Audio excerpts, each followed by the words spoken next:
Voyons l'arbre phylogénétique des vertébrés pour illustrer les notions de groupe mono, para et polyphylétique. Sur cet arbre phylogénétique qui est enraciné ici en bas à gauche, on a les différents vertébrés avec les termes communs, les différents groupes de la classification traditionnelle, à savoir les poissons, les amphibiens, les mammifères, les reptiles et les oiseaux. Commençons par l'exemple des poissons. Les poissons correspondent à des vertébrés aquatiques nageurs, donc ils sont pourvus de branchies, de nageoires, et ils ont un corps recouvert d'écailles.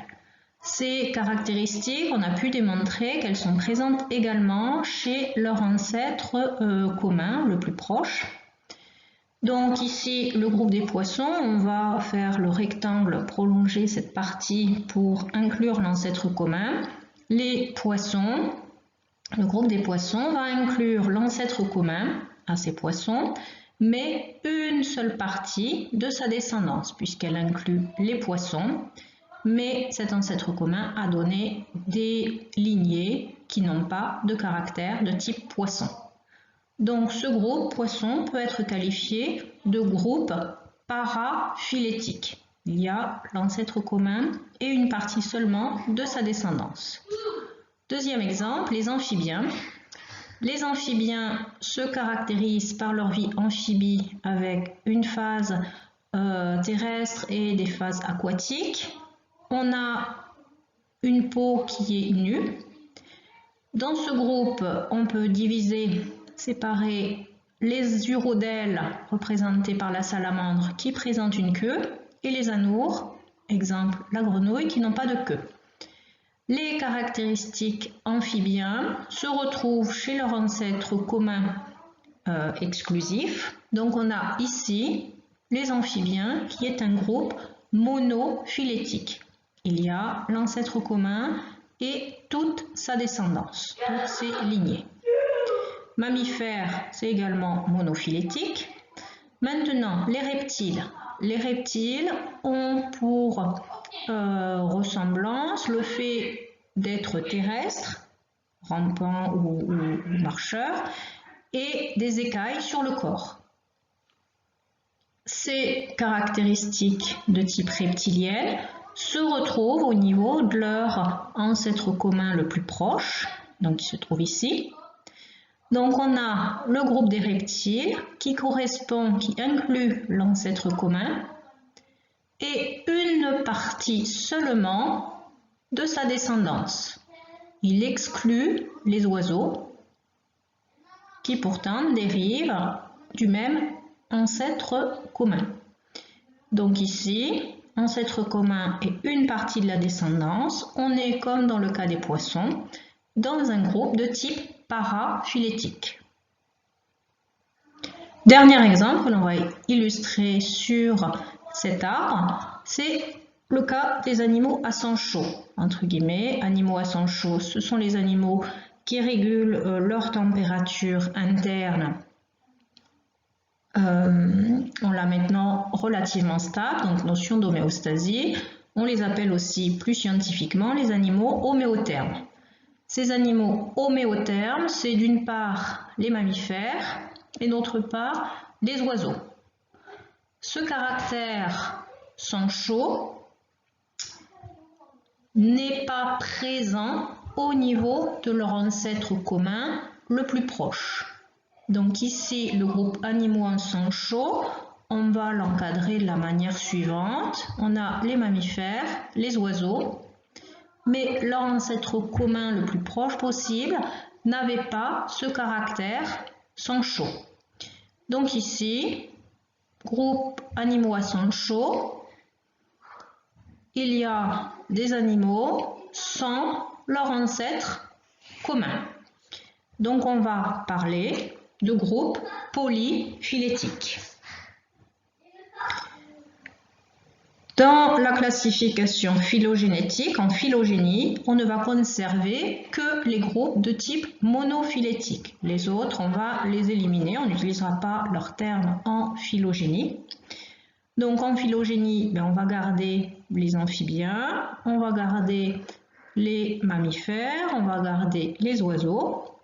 Par contre, on va éliminer les groupes des poissons, des reptiles, des animaux à sang chaud. Ce seront poissons, reptiles, ce seront des termes qu'on n'utilisera pas. Elle élimine également d'autres groupes de la classification traditionnelle, tels que les algues, tels que les invertébrés ou encore le terme de bactéries.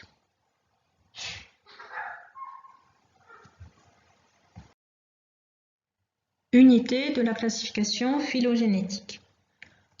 L'unité de base est l'espèce.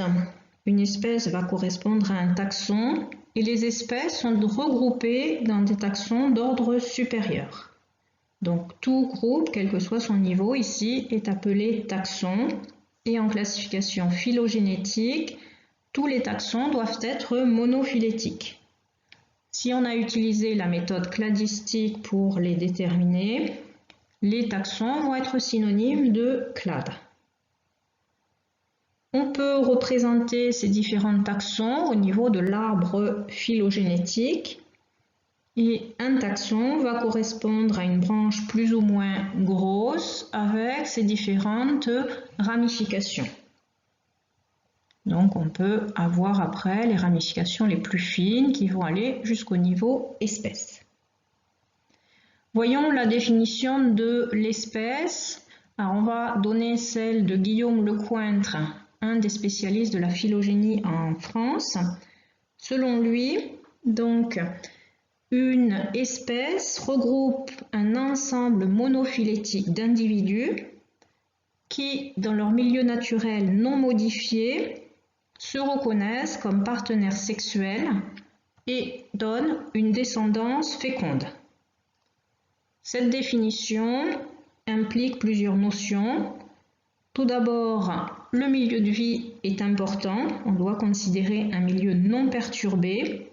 En effet, une perturbation, par exemple, telle que l'intervention de l'homme, peut entraîner des changements d'habitude, des changements de comportement, induisant des croisements entre espèces différentes. Deuxième point, le critère d'interfécondité est important. Les individus d'une même espèce doivent être capables de se reproduire pour donner une descendance fertile. Et enfin, cela suggère que le critère de ressemblance ici ne suffit pas pour regrouper des individus dans une même espèce. On peut en effet, par exemple, avoir au sein d'une espèce des variations morphologiques qui peuvent être importantes. Donc, le critère pur de ressemblance ne suffit pas ou n'est pas pris en compte. Voyons trois exemples pour illustrer ceci. Premièrement, le colvert. Le colvert, on est dans l'espèce colvert et pourtant on a de grandes différences visuelles entre l'individu femelle qui va être très terne, marron, de façon notamment à camoufler ses petits lors de la couvaison. Et on va avoir le mâle quant à lui qui est beaucoup plus coloré avec une tête verte. Deuxième exemple, les animaux présentant des métamorphoses, exemple ici chez les insectes avec les lépidoptères. On a bien sûr ici une grande différence de forme entre les différents stades. Le stade chenille, le stade larvaire est très différent du stade nymphal de métamorphose, la chrysalide, et lui-même très différent du stade imaginal, l'adulte, avec le papillon tel qu'on le connaît. Enfin, les chiens, l'espèce chien, va pouvoir regrouper des races au profil très variable. Dernier élément sur les unités de classification, on a la notion d'espèce qui est une notion relative au moment d'étude.